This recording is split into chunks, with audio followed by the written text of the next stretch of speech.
Welcome to Ways to Love Your Money. This is Elisabeth Dawson, and we are going to talk a little bit about goal setting, wish list planning, and the importance of that. We have a wonderful guest with us today, all the way from Skype land. This is Miss Christina Lynn. We're so happy that she's here. We're honored to have you. And again, thank you so much for taking the time to be here on the show, which I think is going to be great. Christina is a financial professional up in the South Dakota area. So I can't wait to hear her story. And again, welcome to the show. It's so nice to have you. Thank you, Elizabeth. It's super fun to talk with other women who love talking about money. Yes. Well, money is a big financial topic, and it creates a lot of anxiety for a lot of different people, whether you're a woman or whether you're a man, or I think something that both of us share is we were both single moms. And I think once a single mom, I say this all the time, once a single mom, always a single mom. So how did you, acquire the journey to come into the financial services arena? Yeah, I was a stay-at-home mom actually for 6 years, and I was pretty clueless about our family finances. And so went through a pretty tough divorce and kind of landed on my bum with my finances and had to start from scratch. And it started this journey for me with learning about personal finances, and I just became really passionate about learning how to be proactive about them, mostly because I had done it kind of the wrong way by taking a back seat and really not know what was going on until things kind of came back to bite me. And so I ended up getting my master's in family financial planning, started in the business, and now I'm actually a doctoral student in personal financial planning. So I just never really stopped once I started that journey, and I adore it. That's great. So when you started, what motivated you about coming into the financial services arena? Well, because I was so blind about it, about my family finances, that started me on kind of like a self-learning journey, and that led me to get more interested in it and then start in my master's program. But really just that, I was so blind to my family finances that I kind of started from the ground and worked my way up with education. Well, I think it's great because I think a lot of people, especially with women, we kind of go to a place where we want to educate and empower more women, not just men, but I mean at the same time we want to empower women as well to have more financial strength and stability so that they know how to do this. So how many years ago was that? So that was like 5 years ago that I started my journey, so not that long ago. Okay. So life experience like this, that actually helps you relate to even more people, wouldn't you say? Yeah, really. And I kind of, because of my journey with a complicated, messy divorce, that has led me kind of in the direction of how to help more people specifically with that need. Because, divorce is something that it's the biggest shift a lot of people ever go through in their lives financially, maybe, and, relationship wise, but we go through it, really uneducated with how to be smart and making financial moves in that process. So, learning from experience, I learned a lot the hard way of what not to do, but now I'm just so motivated to help other people navigate those muddy waters better than I did. That's incredible. That's incredible. Where do you want to take it from here? I don't know. We'll see. Right now, I just have my hands full with doing the job and school, so I haven't given it too much thought. Well, and having a couple babies at home still is just another part of the journey, isn't it? Yeah, right. It's about finding that balance, but keeping the ball moving forward. Sure. Well, I think that's something you and I both have in common. I went through a pretty ugly divorce, now it's about 13 years ago. And what we were talking about before is once a single mom, always a single mom. So we talk to a lot of ladies with our Females in Finance mini videos, and it's something that we want to help empower our ladies out there, because it might just be you, and it might just be you taking care of your kids, and not that the father doesn't need to be part of the picture. It's just one of those things that it becomes a very real struggle, and you have to learn how to balance it. Yeah, you bet. We need to balance that maternal instinct, which puts our kids first, but we also, especially post-divorce, really need to take a good look at our own personal finances to make sure that we're taken care of. So how would you characterize your relationship with money now? Let's see, flourishing. I mean, I am very intentional about, where my money planning. What we're going to talk today about is setting money goals. I was really active in doing that, and now I'm starting to see that those goals flourish. But when you have a plan and put in and start actively pursuing that plan, after a couple of years, you see the ground, traction built, and it's Mm-hmm. so exciting. It just takes a while to get to that point, but it's so cool when you do. So have you achieved some of the goals you set out for like 5 years ago when you kind of started in this industry? How do you achieve them? No, I'm asking you, have you accomplished some of the goals that you set out 5 years ago? I think you have. But where are you with your own personal goals? Yeah, the personal goals are a little bit different than the career goals a little bit. I don't know if you ever feel like that. Well, I just made a big Sure. career shift, so I feel like it's one step forward, two steps back sometimes. But personal goals, money wise, good. You just have to like keep adding that log to the fire. It doesn't just like all of a sudden happen overnight. It's this long series of small events adding up. I think that's great. I think that's great. Now, what do you think about your children? Are you starting to kind of introduce the relationship with money to your children at this point? Yeah, absolutely. They both have bank accounts. They're 10 and 11, and I'm teaching them about how to, decide how much to spend versus put in the savings account. My kids even have investment accounts, and it's big concepts for them to understand, but I'm working with them to tackle that so they can understand the difference between a savings account and an investment account. So yeah, I'm absolutely teaching them. You don't know for sure like how much they're picking up on, but I do believe like in the long run when they grow Mm-hmm. up, um, they will remember this and it will have a big impact. We know that from research that kids pick up on way more than what you think that they do when they're Agreed. growing up. Agreed. No, that's great. So, being on the show today, you've seen the show on Instagram. What do you want to get out of today's show? What do you want to get out of being here, being interviewed today? Let's talk about setting money goals and Okay. how to make them, most effective for you because it's a free tool that we can all access. It's easy and it's proven to have results. So, what kind of goals do you think people should start now? What's the biggest concerns that you see when you're talking with your clients? What's on people's minds? What are some of the best ways to start? I think that, money is such an overwhelming thing to people. They don't know where to start. But, if you haven't started at all, set a goal at having an emergency fund. $1,000 is a really good starting point. We can all get to that point by chipping away just $50 or $100 a month to get there. By making that goal, you avoid a lot of the financial burdens that you get into without having that. So I think that's a really good place to start.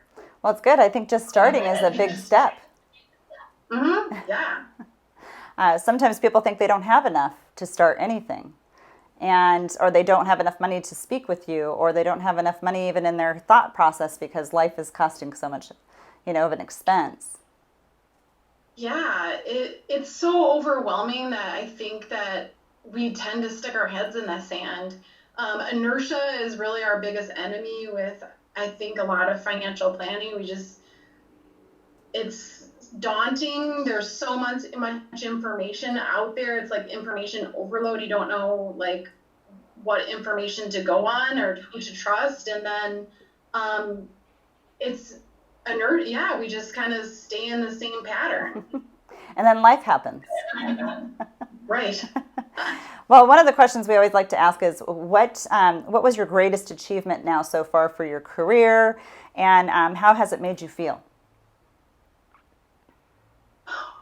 I would say starting this PhD, I think that, I thought I was too old to go back to school. I thought I was too old when I got my master's, and I really thought I was too old and too busy with a career and my kids to start my PhD.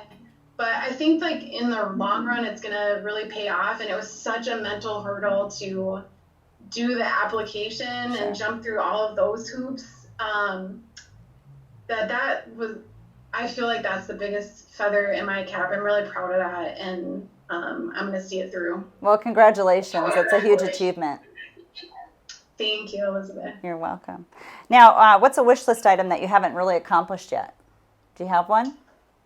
Is this money-wise or person? Well, like, why don't you say personal life? first, and then maybe go to business or career-wise? I would like to get married.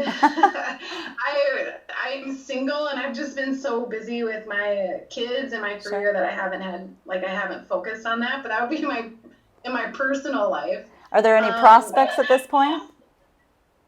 Nope. No one yet. I'm taking an application. No, I'm kidding. No, I'm hoping that I'll be waiting for the right person. That's for sure. That's good. That's in my personal life. In my in money life. Let's see. Saving for retirement. Is that too boring?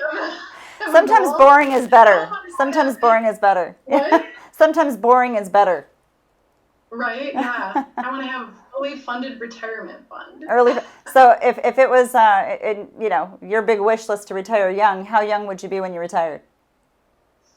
I like retiring from the type of work I'm doing now. I'd love to retire like at 50, around 50. But I always want to keep doing something in this field because I love it so much. It just might look more like teaching or doing something different in the industry. Well, I always say that if you do something that you love, it's never a day of work.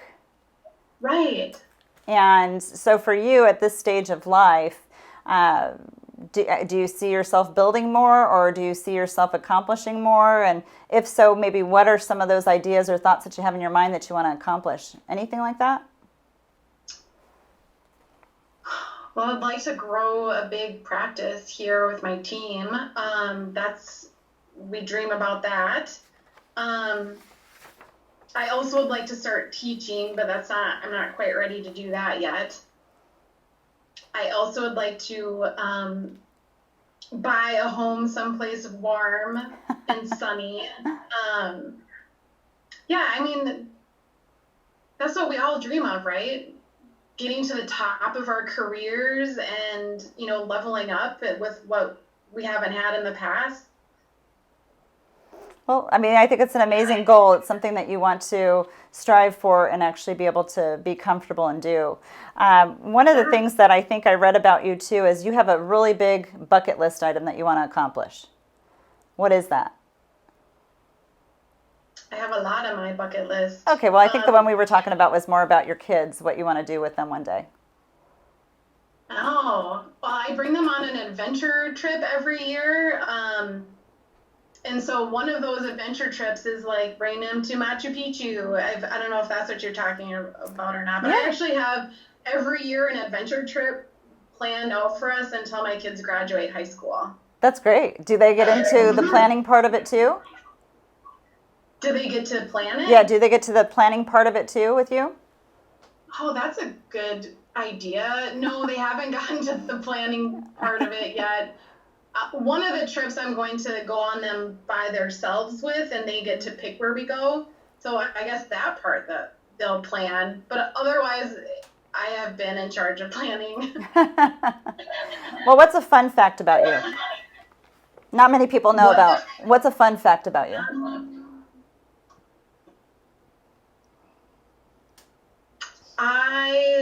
I love to run Spartan races, and I also love to dance, but I never get to dance. Well, what are these Spartan races? Tell me about these Spartan races. So Spartan races are obstacle course races. They're like mud runs. Um, they're different lengths, but the one I like to run is a half marathon with 26 obstacles, and it's like it's a trail run through the mud. And it is so exciting. And I got started during like kind of the lowest point in my life when I was getting a divorce and just had really low self-esteem and thought I wasn't really good at anything. And my sister, I was also terrified of races because I thought I wasn't gonna finish and I would be embarrassed, blah blah blah. And my sister drug me along to one of the races, and it turns out like our body type is really good at mud runs. And so it was really a fun thing to discover that, like a surprise. And now I keep running them. I do about one a year. I do them with my kids too. They do them as well. So it's just so much fun. That sounds incredible. Now we're getting close to the end of our time together. If there's one thing that you want to say to our listeners out there and watchers, if you will, what's the biggest impact that you want to leave with today? I would say watch the power of your words when it comes to money. I think a lot of us have negative things that we say about our financial life and we're not even aware of them, like, oh, I'm not good with numbers, or I'm never going to get out of this rut, or something like that. Be really careful about how you're using your words, because those can be used. There's so much power in words, so put the power of words to use to your benefit by speaking positive things over your life when it comes to your finances. That's wonderful advice. That's really great advice. I think that that's something that we need to take into consideration. I mean, it's not just being mindful of the words that you speak to your children or to your spouse or partner in life. It's really the words that you have in relationship to money. I think that's incredible advice for people to actually receive and possibly make a change in their life so that they're more aware. I think that there's a lot of great pieces that we can take away from this conversation with Christina today, because, starting with the small things, even if it's just $50 a month or $50 even a week, if you can do it, it's a great place to kind of get started. Where do you put those dollars? Well, if you've read our book, Wealth by Design, truly we set up something that's going to recover that wealth from things that we were maybe mindlessly giving away. We call it a wealth recovery account. So if we can actually create that wealth recovery account and start having that wealth recovered back to you, it's a great place to start. Then you can put the goals and the dreams and everything else that you have on your wish list into a great place to start working from. I think that it's an amazing conversation to have, because the vulnerability that each of us have when we talk about money, it creates anxiety in so many of us. We work so hard for money each and every day, but at the end of the day, what are our goals? If we don't have goals that we're working for to be able to accomplish with that money, how do we actually make a difference, not in other people's lives so much, but in our own lives and in our children's lives? That's a powerful, powerful statement. Christina, I want to say thank you so much for being on the show. It's been a pleasure having you, seeing your perspective, hearing what your words are. And again, I think this is a wonderful thing too. It's never too late to recreate yourself. It's never too late to basically become that amazing person that you want to be, or that amazing, financial advisor in this situation with Christina or myself. It's never too late. I literally thought when I was about 28 years old, it was too late for me, but that's many years ago now. And Christina, one of her goals here is to retire at 50. Well, I'm turning 50 this month. I'm not retiring yet. Could I walk away? Maybe. But I have too big of a team. I'm having too much fun. And that's truly the secret to life. Do something you love. If you don't love what you're doing, change it. Do something you love, and you'll never work another day in your life. All right, stay tuned. Next week, we'll have another great show coming your way.